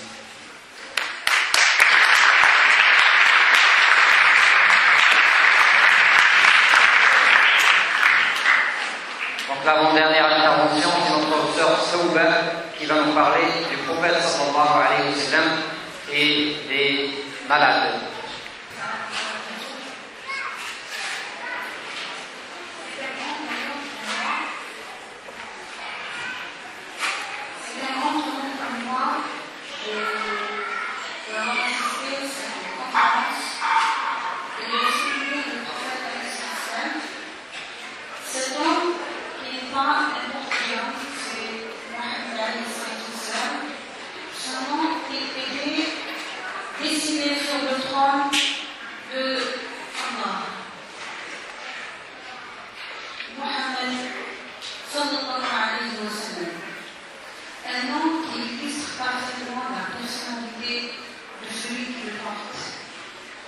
Dieu a fait que l'apparence de Mohammed soit très belle. Rapporté par Abu Huraira, je n'ai jamais vu quelqu'un de plus beau que le messager de Dieu. C'est comme si le soleil parcourait son visage. Il était le plus généreux des gens, par son caractère et son comportement des gens par son apparence et son physique. Humble, il était étonnant dans ce domaine. Sa modestie était celle de celui qui connaissait son Seigneur. Il était modeste avec les croyants. Il aidait les pauvres, jouait avec les enfants, s'arrêtait sur son chemin pour discuter avec les vieilles, visiter les malades, quel qu'ils soient musulmans ou non. Pourquoi? Parce que le côté humanitaire était très développé chez le prophète Ali Sallallahu. Et je vais vous raconter deux histoires. Et je crois que tout le monde connaît cette histoire, c'est pour le rappel. L'histoire du jeune juif, quand il est tombé malade, le prophète lui rendait visite tous les jours. Et quand la mort fut proche, le prophète incite à se convertir à l'islam. On pose la question pourquoi le prophète il veut que ce jeune juif se convertisse à l'islam. C'est pas parce qu'il veut que tout le monde soit musulman, parce qu'il veut que tout le monde soit dans le paradis. Et ça, c'est le prophète essentiel, il aime tout le monde, même avec les animaux, subhanallah. Il était l'exemple des hommes. Alors, il visitait ce jeune homme et lui expliquait l'islam et il a aimé de se convertir à l'islam. Alors, le jeune juif, il a regardé son père et son père lui disait quoi? Il lui disait écoute ce que Al-Qasim dit. Alors, le jeune juif, il a dit Ashhadu an la ilaha illallah, Ashhadu anna Muhammadan Rasulullah. Le prophète, qu'est-ce qu'il a dit? Il a dit Alhamdulillah, mon chahra, que ce musulman n'ira pas à l'enfer. Et la deuxième histoire, c'est son voisin qui lui jetait toujours la poubelle devant sa porte. Et un jour, le prophète n'a pas trouvé le sac de poubelle, il demandait pourquoi. Alors il a su que son voisin était malade. Subhanallah. Moi, je trouve tous les jours la poubelle devant ma porte. Après, je ne trouve pas, le lendemain, je revisite à mon voisin. Mais je vais dire, alhamdoulilah, je me suis débarrassé de lui. Mais le prophète essentiel, il était l'exemple, notre exemple. Alors, il a rendu visite à son voisin juif. Il lui a posé la question comment ça se fait, Mohamed, moi je mets la poubelle devant ma porte, et toi tu m'en visites? Alors il lui dit c'est ma religion, c'est mes qualités. Alors il lui dit je vais lui contacter. Ashhadu an la ilaha illallah wa anna Muhammadan Rasulullah. La visite des malades est l'un des plus grands actes que le prophète nous a recommandé. Ma soeur, mon frère, écoutez l'appel du prophète essentiel. Toujours d'après Abu Huraira, il a dit les droits du musulman envers les musulmans sont 5. Et si t'as parmi eux la visite du malade. Les récompenses. Pourquoi le Nabi alayhi salam, il a parlé de la visite des malades? Parce qu'il y a des récompenses, des fois, on oublie qu'on fait des choses, où il y a, après ces choses-là, c'est là, des récompenses. Alors les récompenses de cet acte sont multipliées d'après Allah, et celui qui les délaissera sera damné par son Seigneur. Si tu vas à l'hôpital, tu trouveras toujours une personne âgée, à qui personne ne rend visite depuis des mois. Étranger qui pleure chaque jour en pensant à ses enfants. Si tu visites l'un d'eux, tu trouveras le vrai sens de la miséricorde. Tu trouveras Allah. Assieds-toi près de lui, parle-lui, réconforte-le avec de bons paroles pour se soulager. Son trou prolonger la visite. Ta récompense sont comptées des hasanats, Allah t'enverra 70 000 anges qui t'imploreront et de te pardonner. Et ta récompense sera plus grande si grâce à toi, un malade se sentira mieux après sa visite. Encore d'après Abu Huraira, le prophète a dit que Dieu Tout-Puissant dira le jour de la résurrection. Ô fils d'Adam, je suis tombé malade et tu m'as pas rendu visite. Ibn Adam,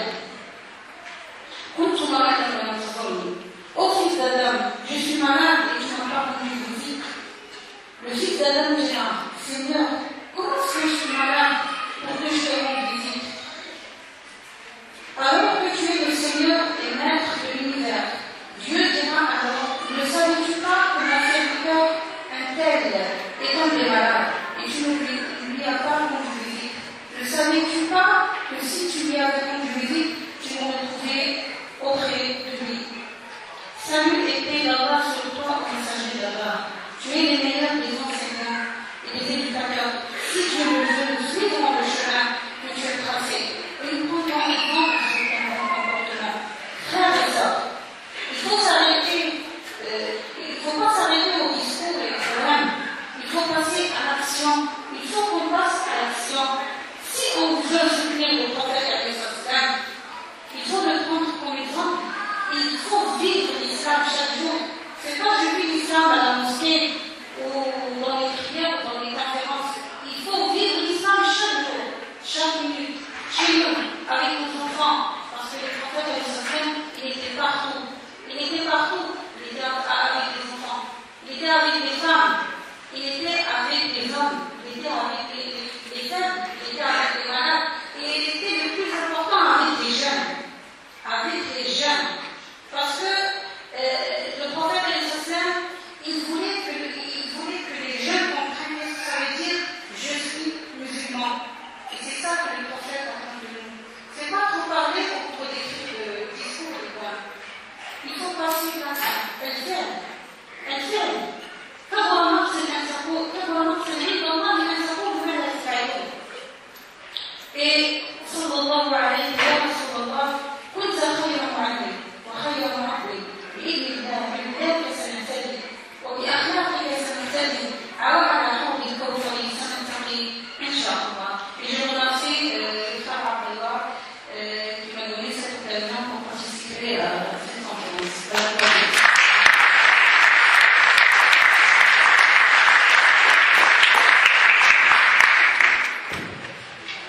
On arrive, Inch'Allah, à la fin de cette première partie de notre réunion et on va faire ensemble cette déclaration qui est une déclaration de notre rencontre.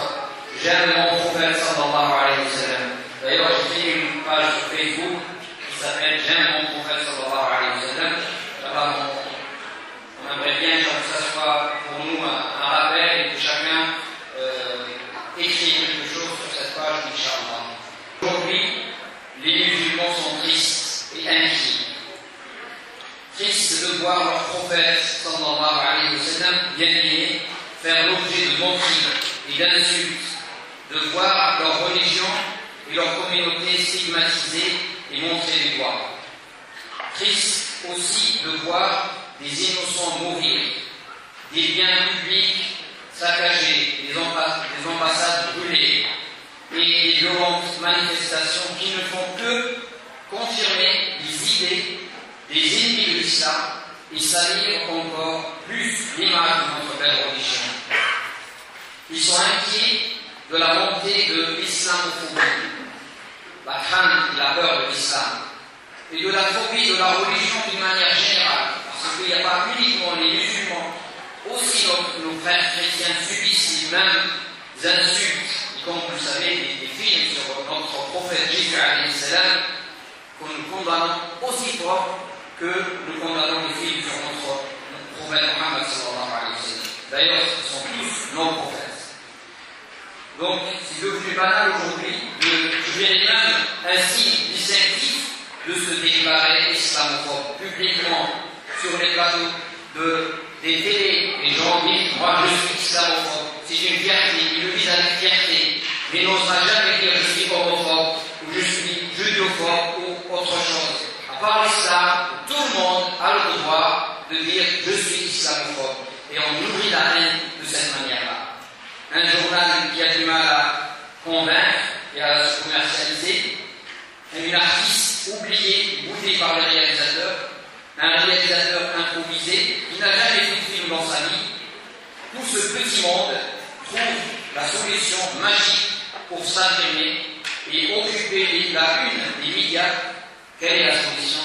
S'attaquer à l'islam, dénigrer les musulmans, se moquer de la religion et du sacré d'une manière générale pour provoquer la colère des populations. Certains politiques surfent sur la vague et n'hésitent pas, sans aucune responsabilité, à jeter de l'huile sur le feu pour repousser encore les limites et rendre encore l'islamophobie une chose banale. On le voit. Quoi qu'ils disent, on sait en se cachant derrière la bannière d'une valeur noble qui est la valeur de la liberté d'expression, à laquelle nous adhérons complètement. Ces gens sont en partie responsables. Ces gens qui jettent de l'huile sur le feu sont en partie responsables du sang des innocents et de la peur qui s'installe dans les cœurs et de la haine qui s'amplifie entre les êtres humains. Oui, nous le savons, et cela devient plus évident de jour en jour.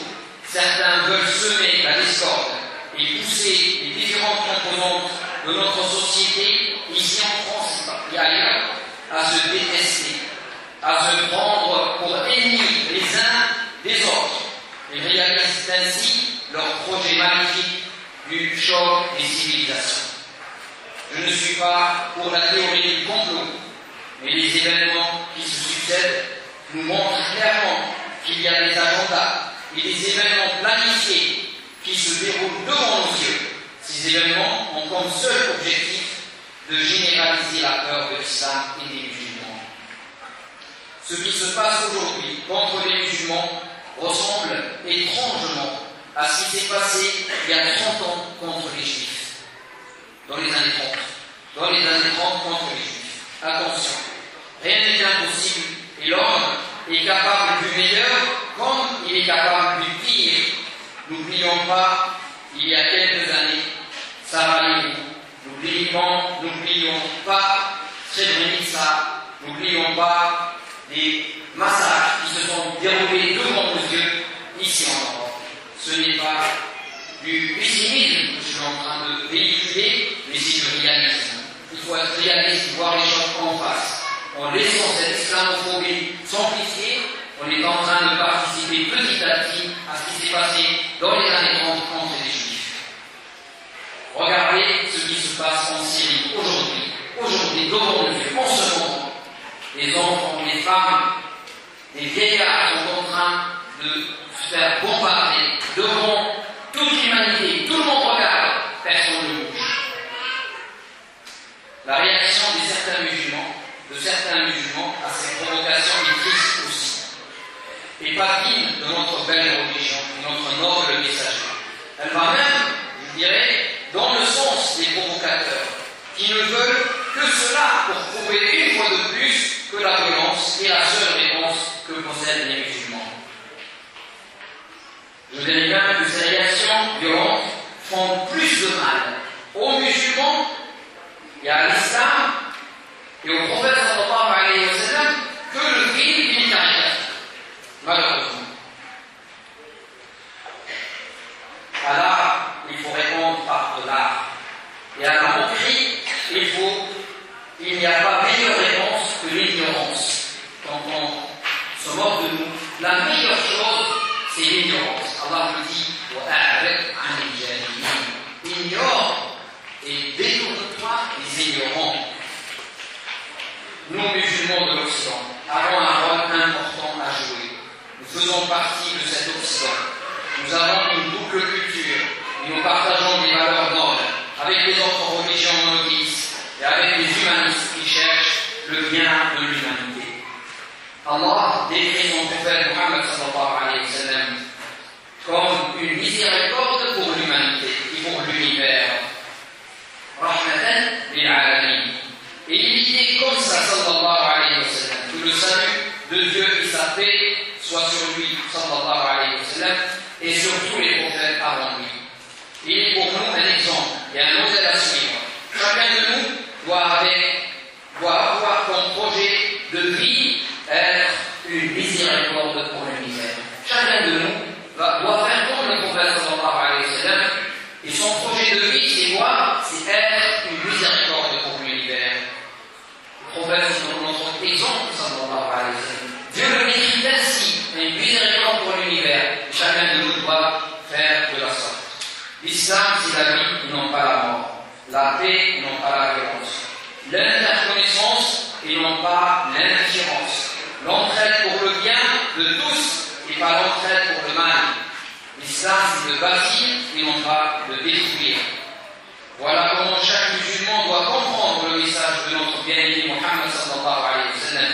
Et comment doit-il le traduire en un projet de vie. Attention mes frères musulmans, il ne faut pas se replier sur vous-même et cultiver la haine de la société dans laquelle nous vivons.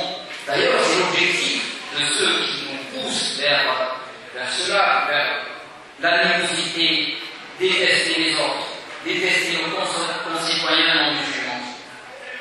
C'est l'objectif de vos ennemis. Mais soyez conscients de votre rôle et agissez pour la paix sociale et l'entente entre tous les concitoyens.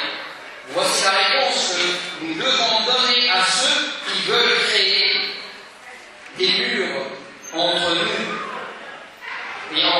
et nos concitoyens, au défi de nos différences. Notre réponse sur le terrain est de détruire les murs et construire des ponts. Ils ne sont pas tous pareils, nous dit le Coran.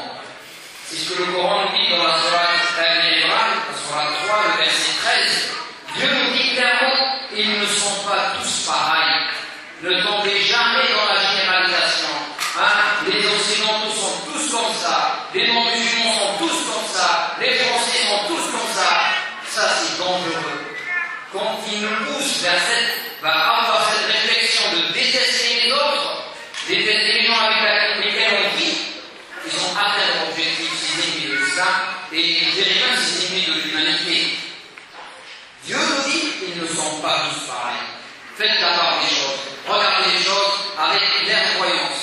Il ne faut jamais généraliser. Le musulman ne tombe jamais dans la généralisation. Il y a des gens de bien dans notre société, avec qui nous pouvons et nous devons travailler main dans la main pour le bien de tous, le bien de notre société. L'islam, c'est une religion qui n'impose rien à personne.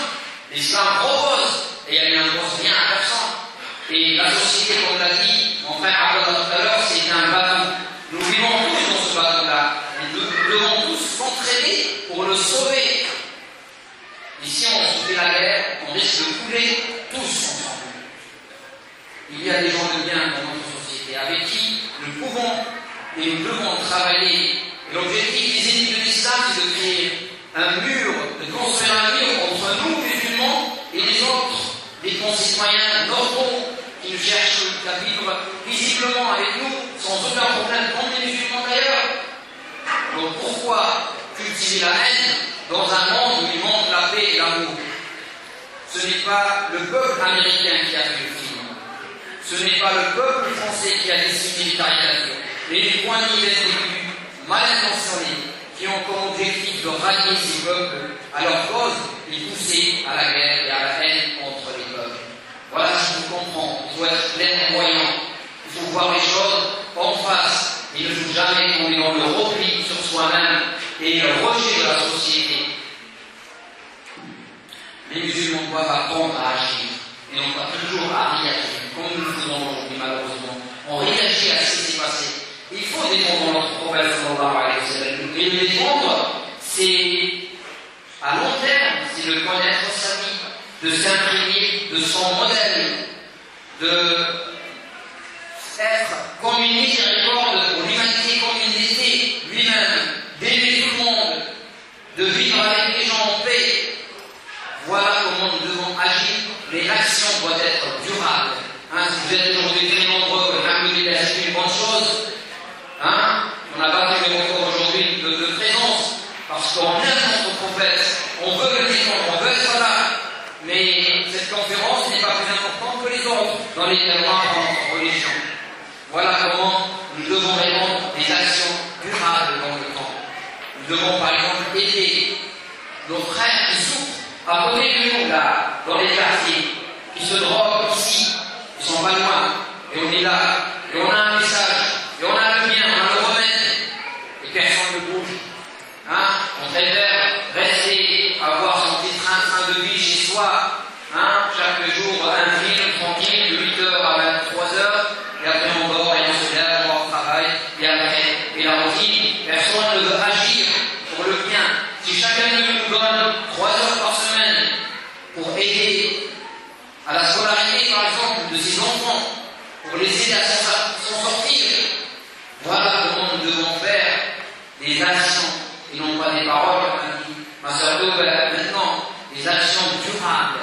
pas une réaction. Toujours on est dans la réaction. C'est dans l'action durable que doit s'inscrire notre projet, Inch'Allah.